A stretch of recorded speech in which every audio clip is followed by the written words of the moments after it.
as promised, here's a closer look at Sports Hall of Fame inductee Norm Jary. Well, I started out here doing the Guelph Biltmore games. I also did play-by-play with the Guelph Regals, Guelph Holiday Platers, Guelph CMCs, Guelph Royals, probably some other Guelph teams in there too. Galt Hornet games, when they made the playoffs, they did their games. Chatham Maroons made the playoffs and went to the Allen Cup final. They contacted me, and from out to the far corners of this country, we did the Allen Cup final, and some of those games were on the CBC. And I used to do some Toronto Marlborough and Toronto St. Michael's College Majors games on CKFH in Toronto. And then I got the call from Madison Square Garden and the New York Rangers, and back in the 60s became the play-by-play announcer on television for the New York Rangers. And two big events there.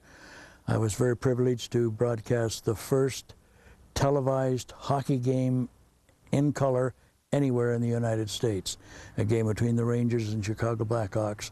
And then in 1966, the big event that stands out is when Bobby Hull scored his 51st goal with Chicago, and that broke a record held by Maurice the Rocket Richard of the Montreal Canadiens, the all-time scoring record of 50 goals in a single season. Richard held it for over 20 years, and Hull finally broke it, and that was played on all the networks.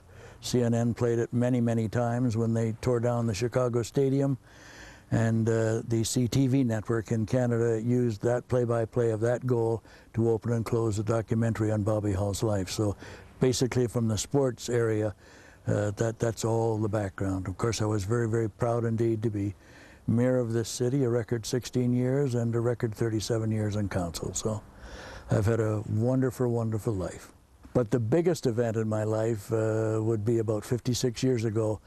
I'm in the spotlight now going into the Hall of Fame, but much of the credit for my success belongs to my wife, Jean. She's been so supportive, so loyal, and so helpful. And while my name's the one going into the Hall of Fame, in my heart, her name's going to go in there too. And I've received many, many honors in my life, but none greater than the I do that she gave 56 years ago.